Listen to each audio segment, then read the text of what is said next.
Parshas Tzav has 96 verses and 18 mitzvos, and it's going to be mostly a continuation of the theme of Parshas Vayikra, namely the sacrifices that are brought in the Mishkan and later in the temple. And the end of the parsha is going to conclude going back to the 7 days of inauguration of the Mishkan. We read about that at the end of the book of Exodus. Once everything is assembled, once everything's completed, there's going to be 7 days of inauguration, of consecration of the Mishkan. There's going to be a transfer from Moses being the Kohen Gadol, the high priest. He's going to transfer that to Aaron and his sons. And there's an entire process dedicated to that, which is going to be described in the end of the parsha. Now the parsha begins, God spoke to Moses saying, command Aaron and his sons saying, this is the law of the elevation offering. So the elevation offering was the first offering that we read about in last week's parsha. And whereas in last week's parsha, we got the general outline of it, we're going to get more of the details here. And the Ramban points out that if you look at the beginning of last week's parsha, Parshas Vayikra, the instruction was not to Aaron and his children, it was to all of Israel.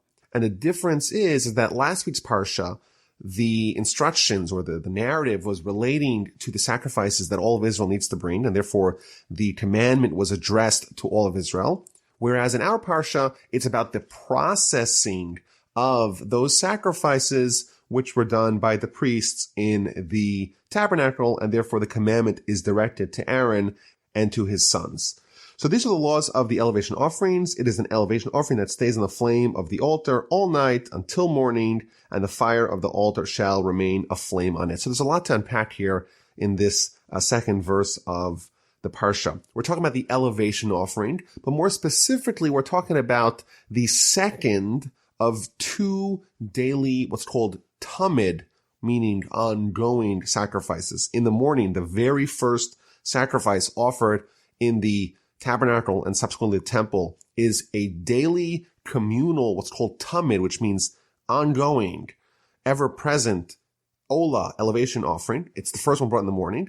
And the final one brought in the late afternoon is the second tamid olah offering. And the instruction that we get right over here is the first one is the evening olah offering. It is offered in the afternoon, but it is burned. The processing of the meat of the sacrifice is burned throughout the evening on the fire, which is on top of the altar.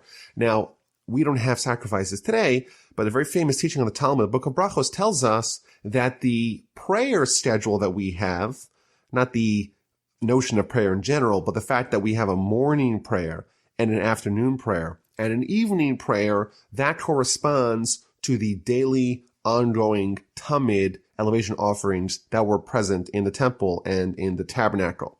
We have the morning prayer, the Shacharis prayer, which corresponds to the morning tamid, the morning olah offering, the first one to kickstart the day of sacrifices. And we have the afternoon corresponding to the afternoon sacrifice. And we have the evening prayer, the Ma'ariv prayer, which corresponds to the processing of the afternoon sacrifice, which is done the entire night, just like the Ma'ariv prayer that we have done the entire night, modeled after the schedule of the afternoon offering, which is processed the entire night. And there's a general idea that's one of the major themes of the discussion of sacrifices, is that prayer is a substitute for sacrifices. Not to say that they didn't pray when they did offer sacrifices. In fact, part of offering a sacrifice was offering a prayer like we talked about last week. But in general, we cannot achieve the atonement, the repentance effectuated by the sacrifices, but in their stead we have prayer. This is a general idea that when someone is praying, they're in effect trying to offer themselves. They're trying to dedicate themselves, just like they would do with a sacrifice, to God via their prayer. So that's the introduction to the parsha. It's talking about the elevation offering, which is put on the fire on top of the altar all night until the morning, and the fire of the altar shall remain aflame on it. Incidentally, in the first several verses of the parsha, we're told 3 times about the fire on top of the altar, and therefore our sages derive from that there's 3 separate fires or pyres on top of the altar, which are always kept aflame. In fact, there is 2 separate prohibitions to extinguish the fires on top of the altar. Now, there's an interesting word. In fact, the word tzav, which is the name of the parsha, it means command. It's not like an instruction. It's not go tell Aaron and his sons. There is a commandment. And Rashi picks up on that nuance that the Torah uses, a little bit more of a strong word. Go command them. And Rashi quotes from our sages that every time it says command, tzav, as an instruction, it's adding some oomph, it's adding some power to the instruction, and it's trying to encourage the recipient of that instruction both now and for eternity. Meaning that there's a reason why this instruction needs to be commandment, not just told, not just instructed. It has to be commanded because there is a likelihood that people have a certain degree of resistance. And therefore they have to be encouraged because they're likely to not be as excited to fulfill this particular mitzvah as they would other mitzvahs. And Rashi goes on to tell us that the reason why they needed to be encouraged, they needed to be coaxed, they needed to be urged, they needed to be exhorted to fulfill this mitzvah, the mitzvah of the Olah offering, is because we need to be encouraged in an instance where there is a loss of money. And perhaps the explanation is, you have an animal. It's a perfectly healthy, normal animal. It could be cattle. It could be sheep. And you bring it to the temple and you slaughter it. And everything is burned. And you think about that, this prime Angus beef, all the ribs, all the steaks. You have 1,000 pounds of delicious meat. And with the Olah offering, well, there's no tangible benefit to any humans. All the other offerings, some humans partake in it. Sometimes it's the Kohen and the Kohanim, the general priestly class. Sometimes it's the owner, the person who brings it. But here with the Olah offering, with this first offering that we're talking about, the entirety of the animal, all of that delicious and succulent meat is burned to a crisp on top of the altar. And perhaps the reason why we need to be encouraged to offer this is because we are less inclined to be generous in such an instance because we don't perceive it as something that returns necessarily value to us, and therefore the Torah needs to encourage us. And as a general rule, the things that are more difficult for us, we need extra encouragement. We have the upcoming festival of Pesach, and, matzah it's very expensive. It's, $26 to $29 to $30 a pound.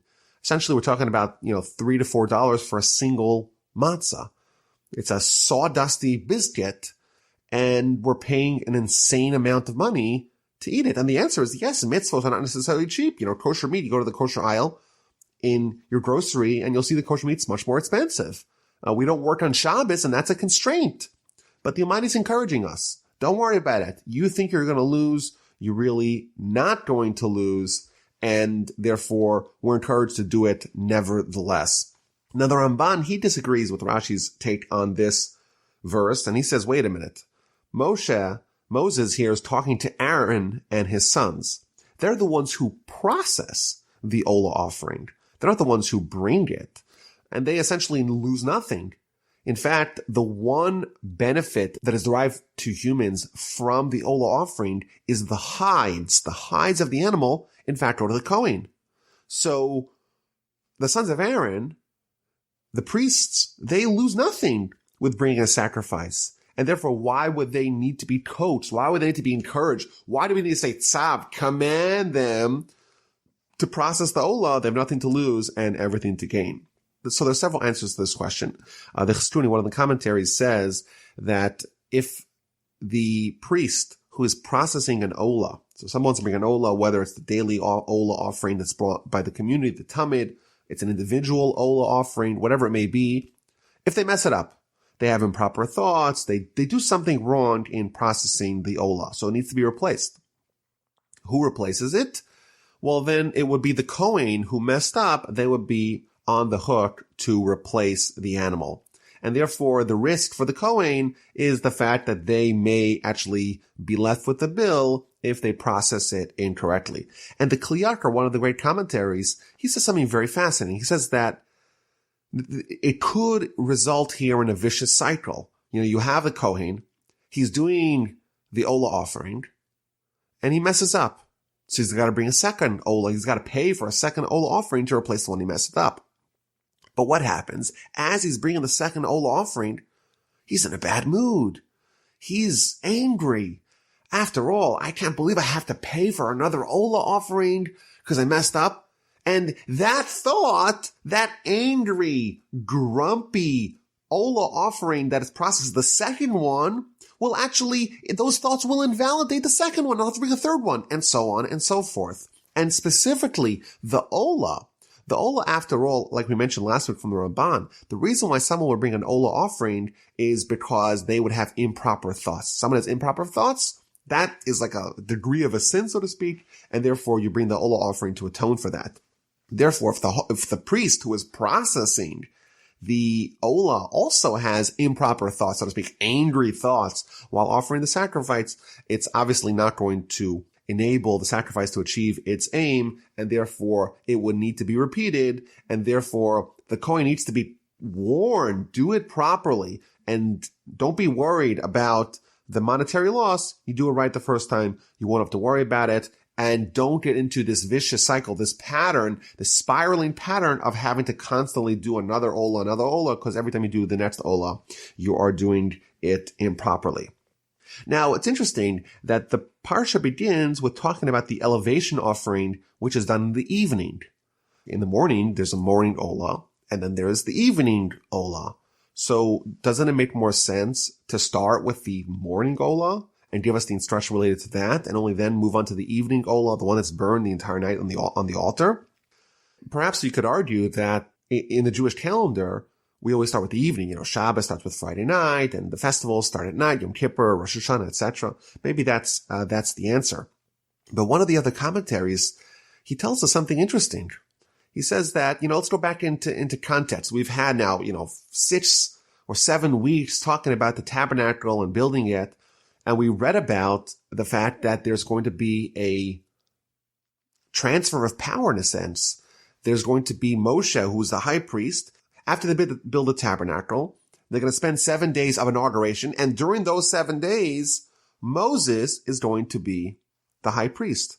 At the end of those 7 days, he's going to transfer that to Aaron and to his sons, and he's going to consecrate them to be the Kohanim, and he's going to be demoted back to being a regular Levite.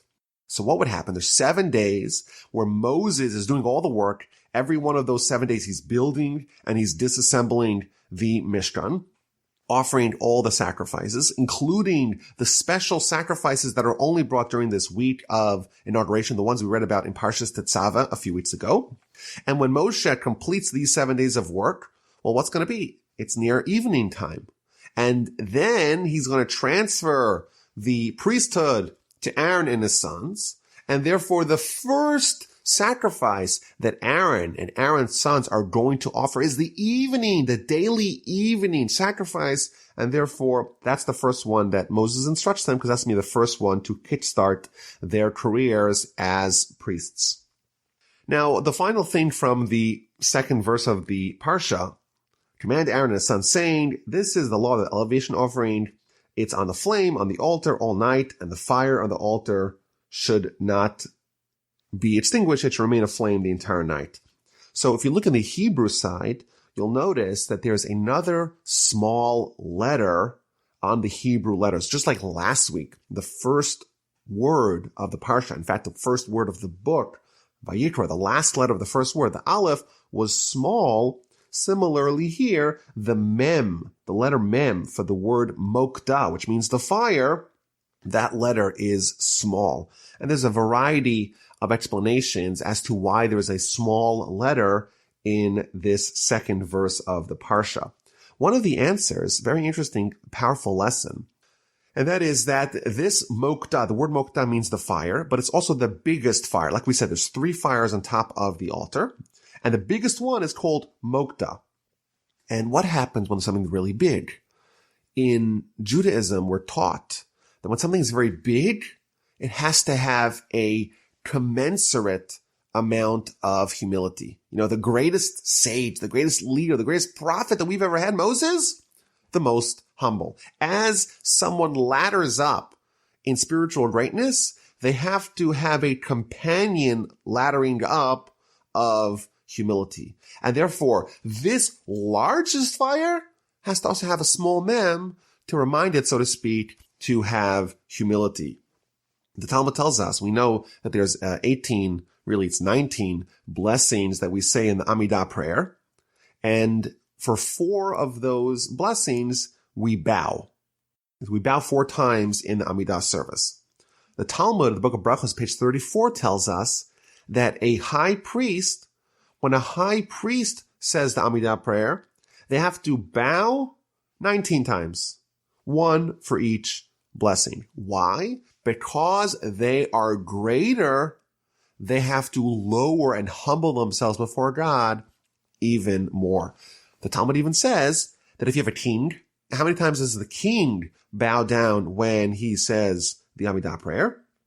And the halacha is, the law is, that the king bows down the entirety of the prayer. He bows at the beginning of the prayer and he unbows at the end of the prayer. And again, because he is of elevated stature, his humility has to also be of the highest regard.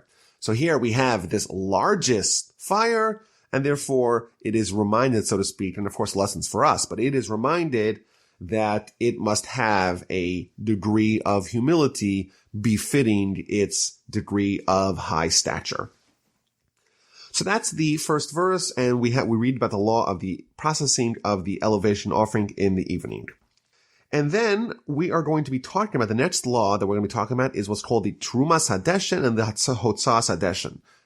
On top of the altar, you have the fire, and the fire is burning the various sacrifices. And what happens when they're done? Well, then you have a pile of ash.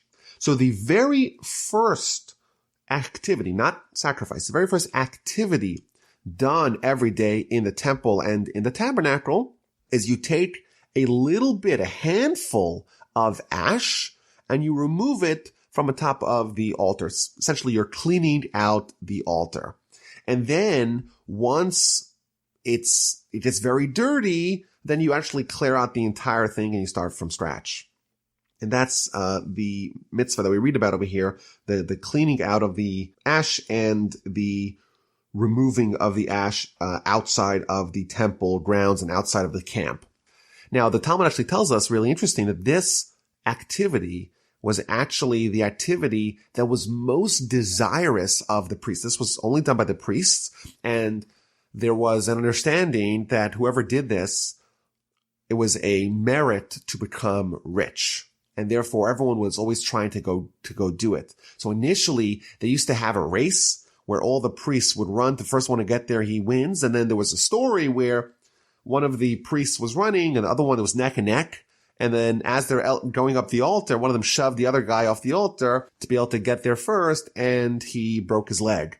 And they changed the system that it wasn't done via a race. It was done via a lottery, and they would only include Kohanim, priests that had never previously done this mitzvah, because it was something that was meritorious to bring someone to wealth, to great riches.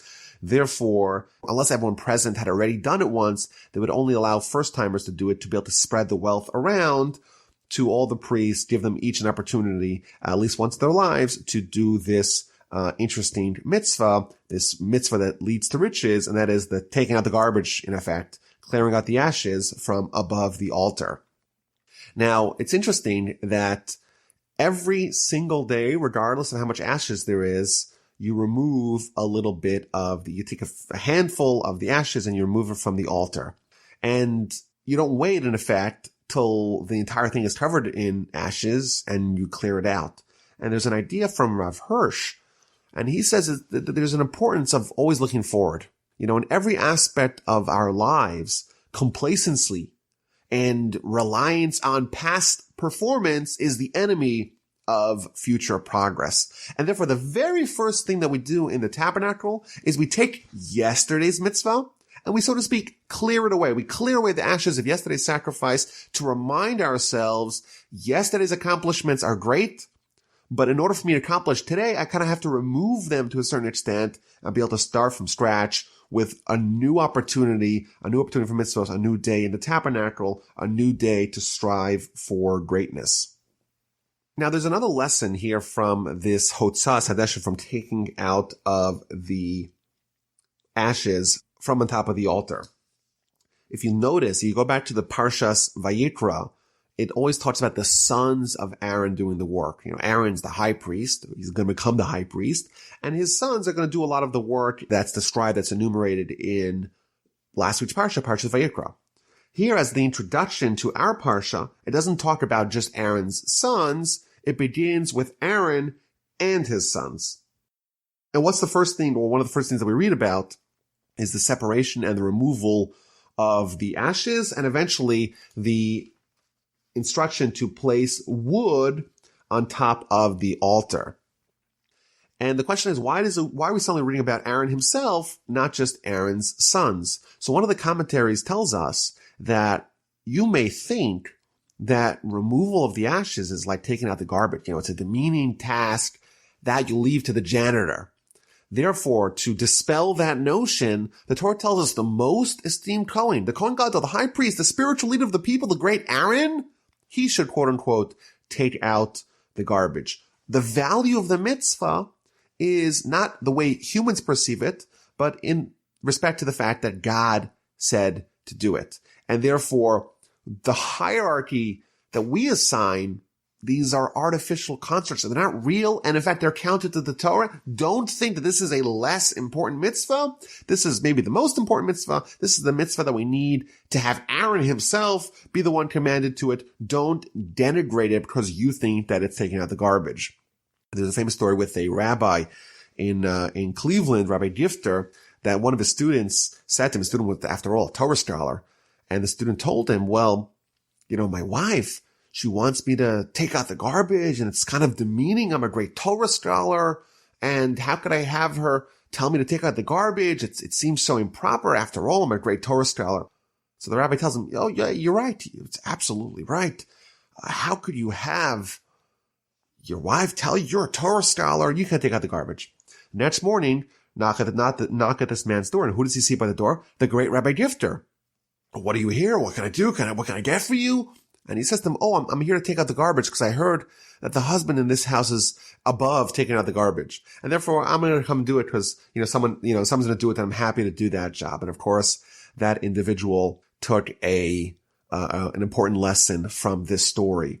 And maybe we could even argue that the mitzvahs that people do without fanfare, without glory, are even more special. Not that they're just as special. They're even more special because there's only one reason that someone does it, only to fulfill the will of the Almighty. If it's some other mitzvah that grants a person honor, stature, plaudits, they get lauded in the eyes of their peers, well, maybe there's a little bit of seeking personal honor that's going to motivate them to do that mitzvah. Whereas to take out the garbage, the only reason why you're doing the will of the Almighty, therefore that mitzvah is ever more powerful. So then we read about the fire on top of the altar. There has to be a continuous fire. The fire cannot be extinguished, and you have to add wood on top of the fire every day as needed. And on top of those fires, you actually offer the sacrifices, and there's a continuous fire. It should never be destroyed. Rashi points out that there's two separate prohibitions against extinguishing the fire. Now, one of the commentaries, Rabbeinu Bechai, he notes that there's an incredible miracle that happened in the altar, because as we read about in previous weeks, the altar is covered in a thin film of copper. And if you have a fire, burning hot fire on copper, it's going to burn through, it's going to damage it, it's going to puncture it. And one of the miracles of the temple and the tabernacle is that this film of copper was never damaged by these continuous fires that were ever present on top of the altar. Now, when it says that the fires will not be extinguished or may not be extinguished, it is viewed both as a commandment, but it's also a promise. Why? Because the Mishnah tells us in the end of chapters of the Fathers, it lists 10 miracles that were present in the temple. And one of them was the miracle that the waters of rain would not extinguish the fires on top of the altar. You have these three fires, and sometimes it's raining, maybe there's a thunderstorm, there's a lot of rain, and normally rain would extinguish the fire, but one of the miracles of the temple, one of the miracles of the tabernacle, is that even though the fires were exposed to the elements, they were never extinguished by the rain. Now, Reb Chaim Volozhiner, one of the great commentators on Pirkei Avos, in his commentary, he asked an interesting question. He says, wait a minute. There's a miracle here. The water, the rain is pouring down on the fires on top of the altar, and the fires are not extinguished. That's an amazing miracle. But isn't there a better miracle that we could do? Can't we just have God take that the fire is not even struck by the water? The water constantly misses the temple, the tabernacle area. It never rains there. Isn't that a better miracle to do? And he said, interesting idea, very powerful idea. He says that the water is always representative of a livelihood. You know, in an agrarian society, people need water. The water is the most critical ingredient to the success of their crop. If it rains, they have a crop. If there's a drought, then everyone's starving. So water is always emblematic, is always representative of the livelihood. And the fire is representative of Torah. And we maybe sometimes think, we have a tendency to think, that when we study Torah, well, how can we study Torah? How could the flame of Torah, so to speak, survive when we have all these concerns of life? I gotta make a livelihood. I can't study so much Torah. I can't spend so much time studying Torah because, after all, I gotta make a living. I gotta feed my family. And therefore, we have this miracle. Yes, there is water. And yes, the water is hitting the fire, but don't think that the waters will extinguish the fire. Even when you have the challenge and the responsibility of making a livelihood, don't think that that will impinge, that will encroach upon your Torah study. Your Torah study will still outlast, even when it's raining upon it, if you are truly dedicated to that. So that's the beginning of the parsha, and then we start going into more of the various offerings and how they are processed. So we had already the Ola offering. We learned some of the laws of what is present on top of the altar. And now we read about the meal offering. And these are meal offerings. These are minchas that we didn't talk about in previous weeks. And there are three of them mentioned in the next several verses. Number one, that every Kohen, every priest, on day one of their inauguration in temple service, they bring a meal offering. And then the high priest, also on the day that they are inaugurated to be the high priest, they bring a special meal offering on day one. And then the high priest brings an additional meal offering every day, twice, just like there's the two daily communal Tamid Ola sacrifices. Every day there's two daily high priest meal offerings that he brings in the temple, in the tabernacle, every day. Now, the Sefer HaChinuch, which is a medieval book that gives us some of the background and some of the principles undergirding the reasons why we have mitzvos, he says the reason why the high priest has to bring two daily meal offerings for the entirety of his tenure as high priest is because, after all, the role of the high priest is to be the intermediary between the Jewish people and their Father in heaven. He's responsible to, so to speak, elevate the prayer on their behalf. And via his prayer and via his sacrifices, the Jewish people are forgiven. We spoke about this a little bit last week, that when the high priest makes a blunder, in effect, it portends poorly on the entirety of the Jewish people because he's, after all, their emissary. He's their stand-in, so to speak, in the relationship with God. But therefore, someone like that who has communal responsibility, he should bring a sacrifice that corresponds, that mirrors the communal offering brought every day, just like there's two daily Tamid offerings, there's two daily offerings that the high priest brings. And all this, again, the reason why is to awaken our thoughts and to place our mind and our focus with God, to help encourage us to pray and to repent and to deepen our connection with the Almighty. Now, in verse 11, we read a very interesting idea, which, even though the laws of sacrifices are not relevant in modern life, at least not until we build the third round of the temple. But there's a law here that is invoked over here, and actually in 11 and verse 21 we see the same idea that is actually present in common life today as Jews. And I'll read to you verse 11. Every male of the children of Israel shall eat it. This is talking about the meal offering, an eternal portion for their generations. From the fire offerings of Hashem, whatever touches them shall become holy. Those last words, whatever touches them shall become holy. What it means is, if there's a food or a vessel that comes into contact with a holy sacrifice in a way that it absorbs some of its taste, that food and that vessel has to be treated according to whatever halachic stringencies of the meal offering. Meaning, if there's certain requirements as to when you're allowed to eat it and who's allowed to eat the meal offering, those restrictions and those requirements are conferred upon the other thing, the other food item, the other vessel that has absorbed that taste.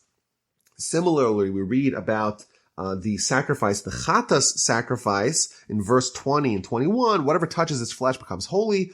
And if you have a earthenware vessel in which this holy meat was cooked in, then the earthenware vessel has to be broken, because an earthenware vessel cannot be kosher, cannot be purified. But if it was cooked in a copper vessel, it could be purged and rinsed in water. So this is an idea that we call koshering, meaning that if you have some taste which is absorbed in the walls of a vessel, it can be purged, it can be cleansed. If you burn it out, so to speak, you're able to remove the vestiges of taste that is absorbed in the walls of those pots and pans and other dishes, and therefore you could kind of cleanse it. So we have, for example, Pesach, you have a problem if you have a vessel, a pot, for example, that was used to cook something which is not kosher for Pesach, like chametz, so leavened bread. So can you use that pot on Pesach or not? So here's the kind of source of this idea that whatever is absorbed in the walls of a vessel, that taste becomes part and parcel of the vessel, and that could be conferred to whatever is being cooked in that vessel anew. So you have, let's say non-kosher food. It's cooked in a pot. Can you use that pot?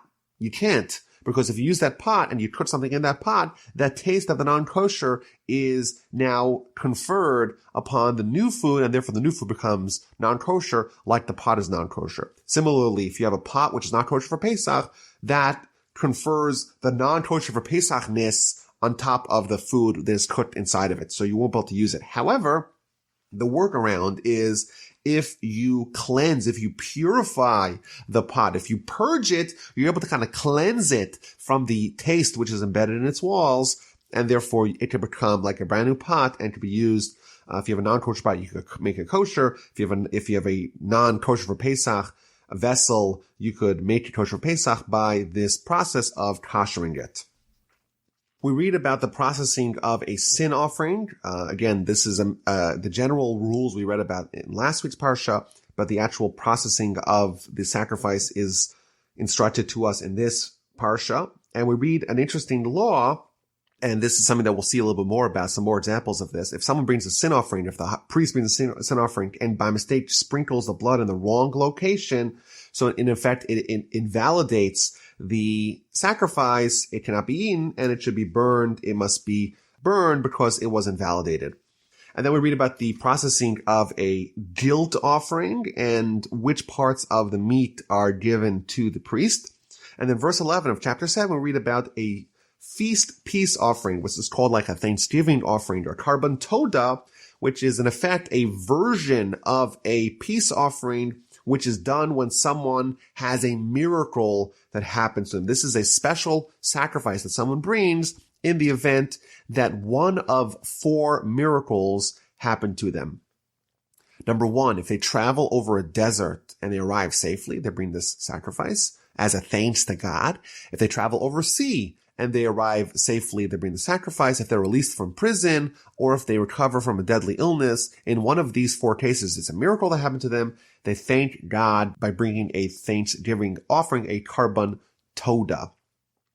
Now, in fact, today, there's some opinions as to whether or not, modern travel, you could travel over a desert and it's not really considered much of a danger. You were in an airplane or you were in a cruise. So you crossed over a sea or a desert and you arrived safely at your destination. Is that considered a real danger that you need to thank God for or not? Is it kind of standard? And there's varying opinions in it. Some people, they do the equivalent of a korban todah, the equivalent of a Thanksgiving offering, which is a special prayer that is a special blessing that they say.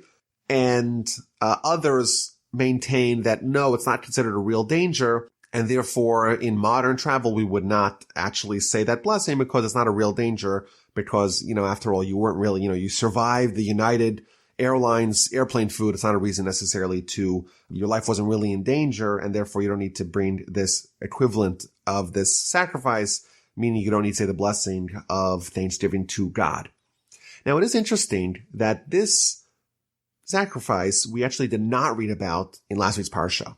All the other sacrifices we talk about hitherto have been, at least the general outline, have been detailed to us in Parshas Vayikra, but now we get the details. Here, this particular sacrifice, this Thanksgiving sacrifice, we don't get it at all in last week's Parsha, and it shows up here amid the instructions given essentially to the Kohanim, to the priests, when really this law is applicable to all. Whenever someone goes through one of these 4 miracles, they have to bring this sacrifice. And therefore, it's kind of interesting that it's placed over here, not where it would seem more natural for it to be placed. And that is in the Parsha preceding ours, Parshas Vayikra. So some of the commentators suggest that, look at these 4 miracles. Someone travels through a desert, travels over a sea, someone's released from prison, someone who recovers from a deadly illness. These miracles are not necessarily nature defined. They are what is called a nes nistar, meaning a hidden miracle. It's not readily apparent to all that there was a miracle. In fact, like this is not the splitting of the sea, the 10 plagues. It's not like manna being parachuted from heaven. This is a miracle that could be understood in the natural course of things. Someone travels over the desert, they arrive safely. Well, that's what happens. That's not necessarily a miracle. And as a general rule, we are predisposed to ignore these miracles and only be wowed by an open miracle. So there's a story with Rav Shach, one of the great Torah sages of recent years. There was a new father who had celebrated the arrival of a baby daughter after only 1 year of marriage. So we have a tradition that when someone has a child, a son or a daughter, they thank God. And with a daughter, they don't have, of course, a bris, there's no circumcision, but instead there's a kiddush, which means a celebration, a feast to thank God. So this student asked Rav Shach, well, do I need to have a kiddush after all? It was 1 year, there was no problems of infertility, and we had a baby, so is it really something that's so miraculous that we need to thank God for? So he responded, imagine you were infertile for 8 or 9 or 10 years, and then you had a baby. How excited would you be? How delighted would you be? You make a huge party, and you thank Hashem, you thank the Almighty for doing this tremendous miracle for you. So what happened? God spared you from 7 or 10 years of agony, and he gave you a child right away. All the more so, you should make a huge celebration. For us, we have a predisposition to appreciate, to be impressed, to be thankful for the open miracles, like a baby after years of infertility. But the hidden miracles we tend to ignore. Who needs to be reminded of this lesson more than anyone else? Who needs to be reminded that we should not ignore the little miracles? Well, the priests, after all. They were privy to ever-present open miracles in the temple, in the tabernacle, every day. And like we mentioned earlier, with the chapters of the fathers, the end chapters of the fathers, it lists 10 open miracles that were present in the temple and the tabernacle at all times. So for example, like we said, the rain never extinguished the fire, but it says that even though there was so much meat being processed, there was not a single fly that had come in to try to poach a little bit of the meat. And it lists 10 open miracles that happened in the temple and even in the city of Jerusalem when the temple was extant. The priests were surrounded by open miracles. For us, it's hard to appreciate the hidden miracles. But when someone is surrounded by open miracles, it's infinitely harder to appreciate the hidden miracles. Therefore, when addressing the priests themselves, the Torah interjects with the Karban Todah, the Torah interjects with the peace offering that is brought as a thanksgiving to God to encourage them to be inspired and to be impressed by the hidden miracles of God. Now, the Midrash tells us that sometime in the future, this seems to be like a post-Messianic era time, all sacrifices will be no longer, with the exception of the Karban Todah, with the exception of the peace offering that is brought as a thanksgiving. Similarly, in this distant future, or in this different world that is being described in the future, all prayers will also be discontinued, but the prayer of thanksgiving will not be discontinued. We have at the end of the Amidah prayer, we have the Modim prayer, which is the thanksgiving prayer. That's the one blessing that will not be discontinued. Why are the thanksgiving sacrifices and prayers eternal? Why are they never going to be discontinued? So maybe the answer is that the objective of all sacrifices are to rectify and to fix. But what happens when someone is rectified, when someone is fixed in this future utopian world where everything is good? Well, those sacrifices are unneeded. But Thanksgiving, it's not about fixing. It's the objective of the world. The famous Ramban that we read at the end of Parshas Bo tells us that the entire reason why God created the world is for people to have thanks and to thank God who created them. And because that's the objective of the world, that indeed will stay forever, even in a time where humanity is perfect. And similarly with prayer, all the prayers are, I have something that I need and I pray for it. Well, if I have everything, both in material things and spiritual things, I have everything I possibly need. Well, I don't need to pray. In this future, we won't need to do all these prayers, but the one prayer that we'll need to do, the one prayer that is the bedrock of existence, the reason why we were created, to give thanks to God, that will not be discontinued, because that, after all, is the purpose of it all. So read about the Thanksgiving sacrifice, the peace offering, which is brought as a thanks to God. And we read regarding how it is processed. And we also read a restriction against eating it beyond the day of its offering. So this is something which is present with all sacrifices that are consumed. There isn't an infinite amount of time that you have to consume it. You have a certain amount of time. Some of them it's 1 day, some of them it's 1 day and a night, 2 days. Every one of them has every one of the sacrifices has a different time period in which consumption of the sacrifice is allowed. And here we read, the flesh of the feast Thanksgiving peace offering must be eaten on the day of its offering. He shall not leave any of it until the morning. This is the first mitzvah that we're told not to leave over in the morning.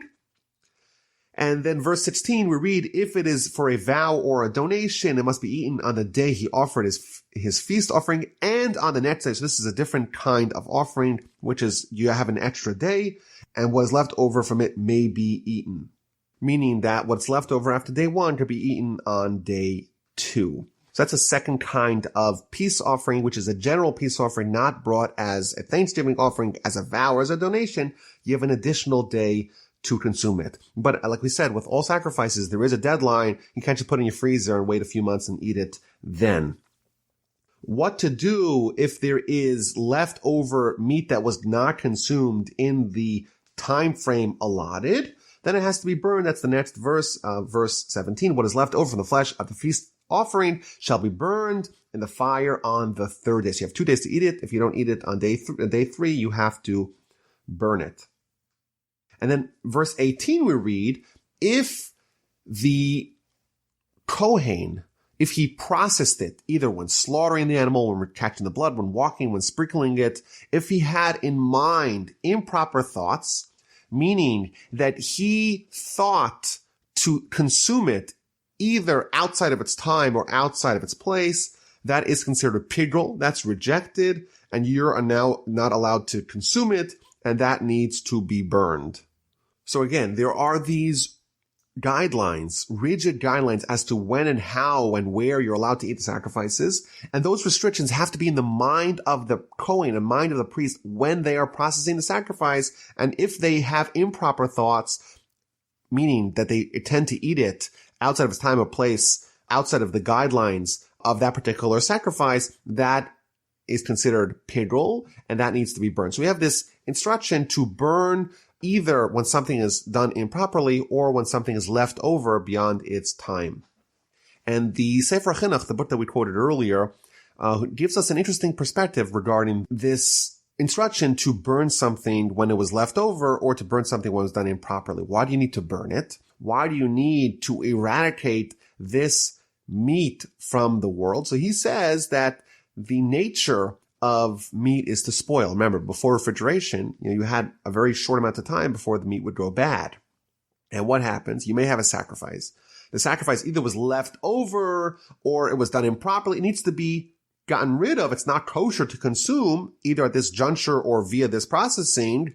And therefore we're told to burn it, to eradicate it from the world. Why? What happens if it spoils?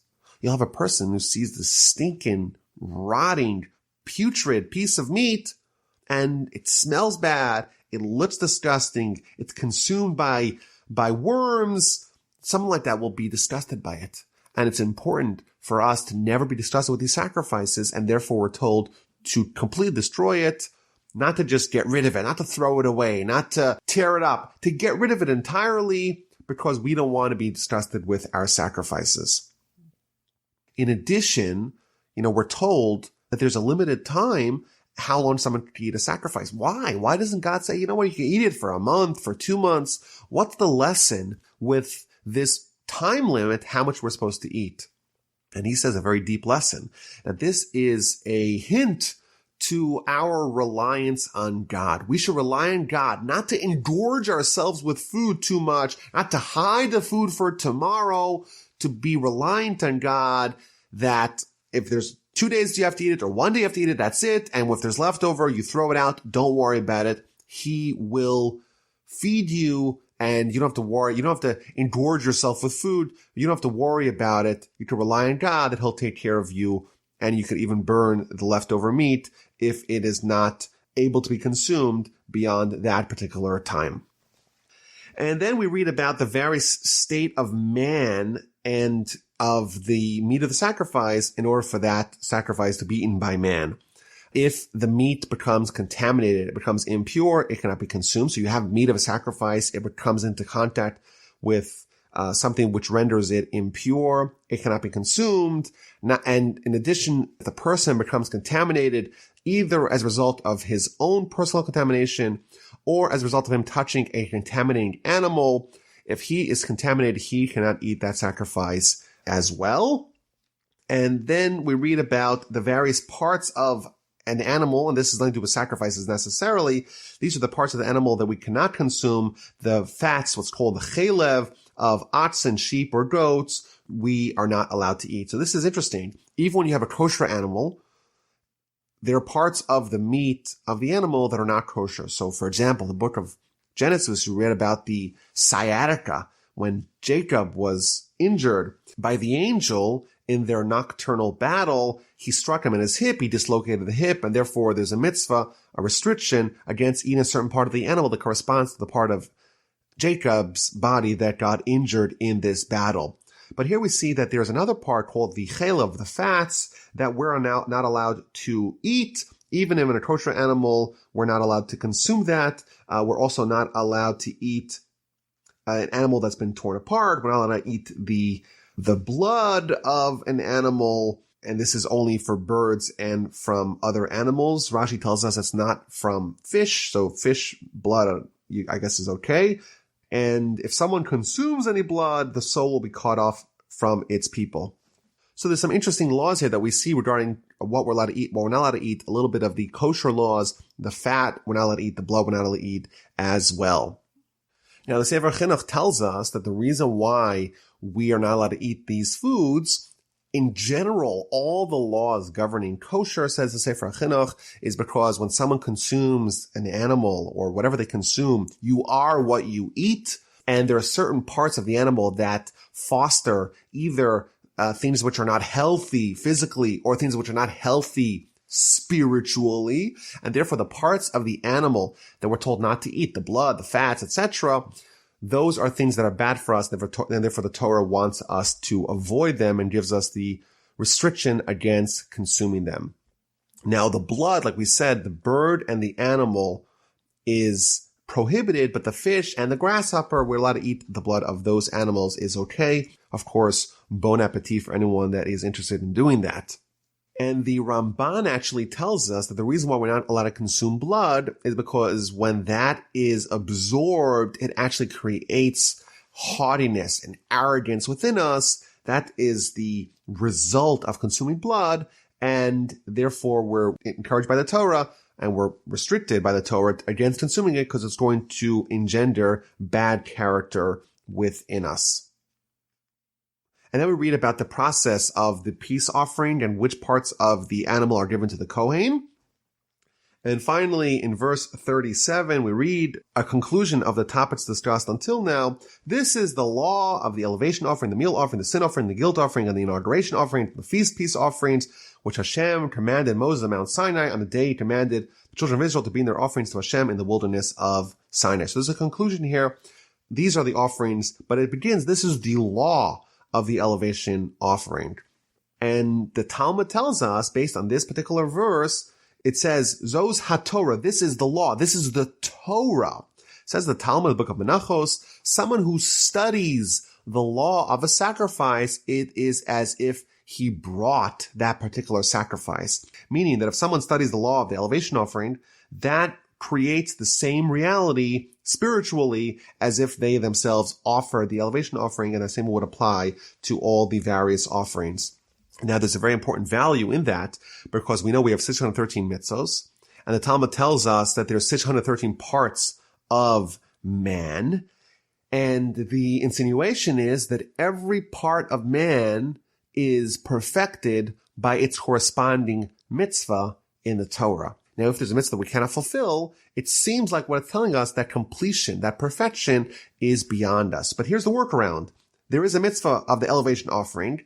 Currently, we cannot bring an elevation offering, but we can study the laws of the elevation offering. And therefore, when we study those laws, that is as if we brought that sacrifice and we gain its value and its spiritual cleansing that is brought upon us. Now, chapter 8 and essentially the rest of the Parsha are going to go to the consecration of the priests, the 7 days of the inauguration of the Tabernacle. And this is essentially a repetition of what we read in Parshas Tzav, the guidelines of what to do during these 7 days of inauguration, 7 days of transference. Like we said, Moshe is at that time, he's the high priest.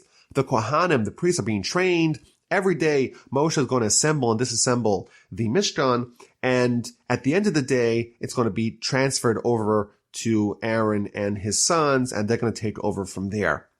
Now, Rashi tells us that this is a repetition, and this happened 7 days before the erecting of the Mishkan. And even though it was told us already once in Parshas Tzav, it is repeated. Why? Because that is the way things work. When you have an instruction that is, for some time in the future, you repeat it closer to the time to remind and to encourage the people about those instructions that you gave earlier. So God indeed gave those instructions early, but he repeats them again at the time of the action. So it begins with instruction to Moses, take Aaron and his sons with him and all the vestments and all the oil of the anointment and the 3 sacrifices that are going to be brought every one of these 7 days. So there's the bull of the sin offering, the 2 rams, and the basket of matzos. So this was already described in Parshas Tzav. Bring the entire Jewish people in the entrance of the tent of meeting, in the entrance of the Mishkan. And Rashi tells us that this is a miracle on its own right. We're dealing with a nation of hundreds of thousands, and this is a very small place, but miraculously, the entire assembly was able to fit in that very small constricted location. So the entire assembly gathered, and Moshe said to them, this is what Hashem commanded. He brought Aaron, and he immersed them in water. He got them dressed in their special garments, the 4 garments of the regular priest and the 8 garments of the high priest. He anoints them with the oil of anointment, and he also anoints the tabernacle and everything within it, and he thus sanctifies them. He sprinkles the altar 7 times. The altar is anointed. The various other utensils and vessels are anointed. He pours the anointment oil on Aaron's head, and he moves it around his forehead and near his eyes, and then he anoints the sons of Aaron, everything the way Hashem commanded him. He brings the sacrifices. He processes the sacrifices. He takes the blood, and this entire description is, again, a repetition of what we read. What he does with the blood, he takes the blood and he puts them in the ears and the thumbs and the big toes of Aaron and his sons, and everything exactly the way God had instructed and God had commanded him. And finally, the Parsha concludes, Aaron and his sons are instructed by Moses to not leave the entrance of the tent of meeting for 7 days. So they actually had to remain in the confines of the Mishkan for 7 days until the day when your days of inauguration are completed. So they were not allowed to leave. And you're going to be inaugurated over the 7-day period. And in fact, if they were to leave, they would be actually guilty of a capital crime. So it's very serious that they had to stay there for 7 days, not to leave the site. And Aaron and his sons carried out all the matters that Hashem commanded through Moses. Thus concludes the Parsha, that they were there for 7 days in the temple grounds, in the tabernacle grounds. They did not leave. There is a statement from Rav Hirsch about these 7 days that Moshe is building the Mishkan 7 times and is disassembling it 7 times, all in the same location. So this is not assembly and disassembly to move. It's just assembly and assembly to stay in the same location. And that is hinting to the 7 places where the Mishkan, where the tabernacle and the temple were situated. Number 1, you have in the wilderness, so until they arrive in Israel. Once they arrive in Israel, they establish it in Gilgal for 14 years, then to Shiloh for 369 years, then Nov and Givon, that's 5, first temple, second temple. There were 7 distinct locations where the temple was erected, and each one of them, it had to be removed. Either was destroyed or it was relocated. So you have 7 times Moshe is assembling the Mishkan, and 7 times he is disassembling the Mishkan. And then what happens on the 8th day, which, by the way, next week's Parsha begins, it's with the 8th day. What happens at the 8th day? It is built, and it is assembled, and it is not disassembled. And that's a reference for the 3rd temple may be built speedily in our days, which, like the 8th day of this process, will stand forever. May we indeed be meritorious to witness that day. Thus concludes Parshas Tzav. Again, the theme is still sacrifices, but more details about it. And the Parsha concludes with the 7 days of inauguration. Moshe is going to confer the priesthood to Aaron and his sons, and the temple, the tabernacle that we've been talking about for so long, is finally going to get completed, but it's not exactly going to be without its tragedy. There's something very bad is going to happen on that 8th day.